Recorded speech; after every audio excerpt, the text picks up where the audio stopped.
എനിക്കറിയില്ല ശരിദൂരാണ് അതുകൊണ്ട് ഇഷ്യൂ ബേസിസിൽ അവർ ഓരോ കാര്യങ്ങളിൽ അഭിപ്രായ വ്യത്യാസം ഉണ്ടാകും. അതുകൊണ്ട് ചിലതിന് ശരിദൂരം കാണും, ചിലതിന് സമദൂരം കാണും. അത് സ്വാഭാവികമാണല്ലോ. എല്ലാ കാര്യത്തിനും ശരിദൂരം ആരും പറയാറില്ലല്ലോ. ഓരോ ഇഷ്യൂ വരുമ്പോൾ ആ ഇഷ്യൂവിൻ്റെ അടിസ്ഥാനത്തിൽ NSS ചിലതിനോട് യോജിക്കും, ചിലതിനോട് വിയോജിപ്പുണ്ടാകും. അത് സ്വാഭാവികമാണ്. ഞങ്ങളൊക്കെ അങ്ങനെയൊക്കെ തന്നെയാണ്.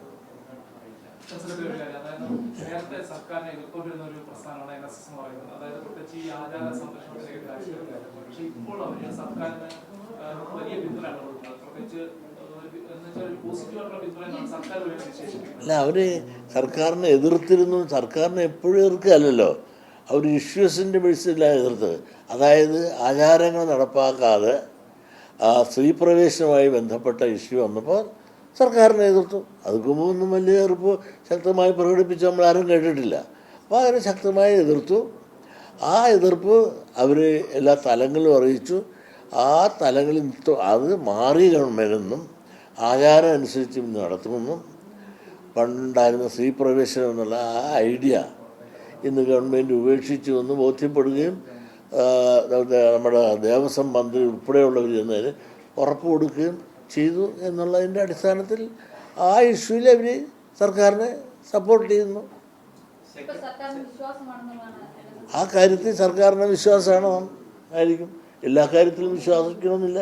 ആ ഞാൻ പറഞ്ഞ ഇഷ്യൂ ബേസിസിൽ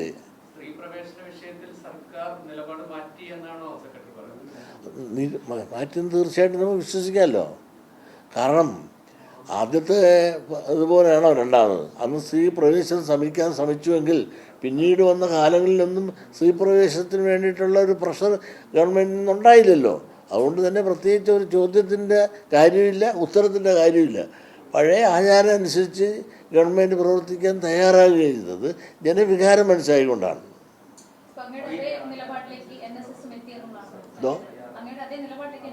എൻ്റെ അതേ നിലപാടിലെത്തിയോ ഇല്ലെന്നുള്ളത് നിങ്ങൾ വിലയിരുത്തുക. ഞാനതിനെപ്പറ്റി ഒന്നും പറയുന്നില്ല. അദ്ദേഹം പറഞ്ഞത് വളരെ ശരിയല്ലേ.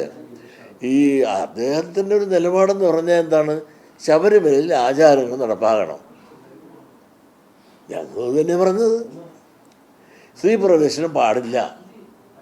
ഇപ്പോൾ ഗവൺമെൻറ് സ്ത്രീ പ്രവേശനം എന്നുള്ള ആശയം ഉപേക്ഷിച്ചു എന്നുള്ളതിനോട് ഉറപ്പ് കൊടുത്തു എന്നുള്ള അദ്ദേഹം തന്നെ പറഞ്ഞിരിക്കുകയല്ലേ. അപ്പോൾ പിന്നെ സ്വാഭാവികമായിട്ടും ഗവൺമെൻറ്റിനെ എതിർക്കേണ്ട കാര്യമില്ലല്ലോ. അതുകൊണ്ട് എതിർക്കുന്നില്ല എന്ന് പറഞ്ഞു. അതിലെന്താ തെറ്റ്?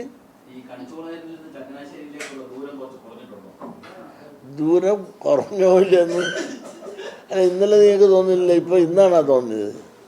നമ്മളെപ്പോഴും നേരെ പറയല്ലേ വേണ്ടത്.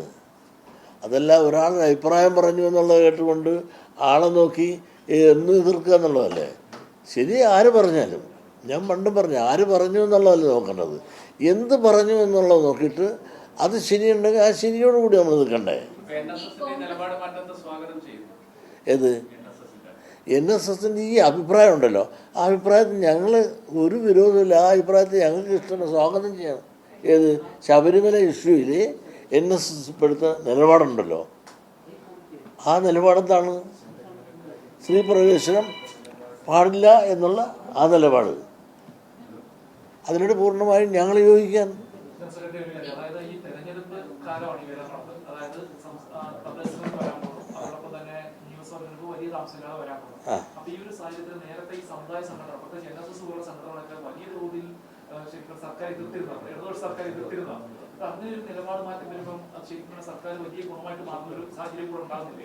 അല്ല, NSS അങ്ങനെ സർക്കാരിനെ ഇങ്ങനെ നിരന്തരം എതിർത്തതായിട്ട് എനിക്കറിയില്ല. പ്രശ്നാധിഷ്ഠിതമായിട്ട് എതിർക്കും എന്നുള്ളത് നേരെ തന്നെ. പക്ഷേ NSS വെച്ച ആശയങ്ങൾ, അഭിപ്രായങ്ങൾ എത്രയോ ഈ ഗവൺമെൻറ് അംഗീകരിച്ചിട്ടുണ്ട്. അതുകൊണ്ട് എന്നും NSS നേതൃത്വം ഈ ഗവൺമെൻറ്റുമായിട്ട് നിരന്തരം വേട്ടയാടിക്കൊണ്ടിരുന്നു അല്ലെങ്കിൽ എതിർത്തുകൊണ്ടിരുന്നു എന്ന് നമുക്ക് പറയാൻ സാധിക്കില്ല. പ്രശ്നാധിഷ്ഠിതമായിട്ട് വിഷയങ്ങളുടെ അടിസ്ഥാനത്തിൽ എതിർപ്പും ദേവസ്വം പ്രശ്നത്തിൻ്റെ എല്ലാം എന്നും അവിടെ സംവരണ കാര്യത്തിൽ വന്നപ്പോഴെല്ലാം NSS പറഞ്ഞതല്ലേ കേട്ടത് മുഴുവൻ. 10% മുന്നോക്ക സമുദായക്കാർക്ക് സംവരണം കൊടുക്കണമെന്നും ഒക്കെ പറഞ്ഞത് NSS നേതൃത്വമല്ലേ. അതെല്ലാം ഗവൺമെൻറ് കേട്ടില്ലേ. അപ്പോൾ NSS പറയുന്നതൊന്നും NSSുമായിട്ട് ഗവൺമെൻറ് എന്നും എതിരായിരുന്നു എന്ന് നമ്മൾ പറയാൻ പാടില്ല. പ്രശ്നാധിഷ്ഠിതമായിട്ട് ഓരോ ഇഷ്യൂവിൻ്റെ അടിസ്ഥാനത്തിൽ ശബരിമലയുടെ കാര്യത്തിൽ സ്ത്രീ പ്രവേശനത്തെ സംബന്ധിച്ചിടത്തോളം NSS നേതൃത്വം ഇന്നത്തെ ഗവൺമെൻറ്റുമായിട്ട് എതിരായിരുന്നു. ഇന്നിപ്പോൾ ഗവൺമെൻറ് ആ നിലപാടല്ല എന്ന് വ്യക്തമായി ബോധ്യപ്പെട്ടപ്പോൾ NSS നിലപാട് മാറ്റി. അത്രയേ ഉള്ളൂ.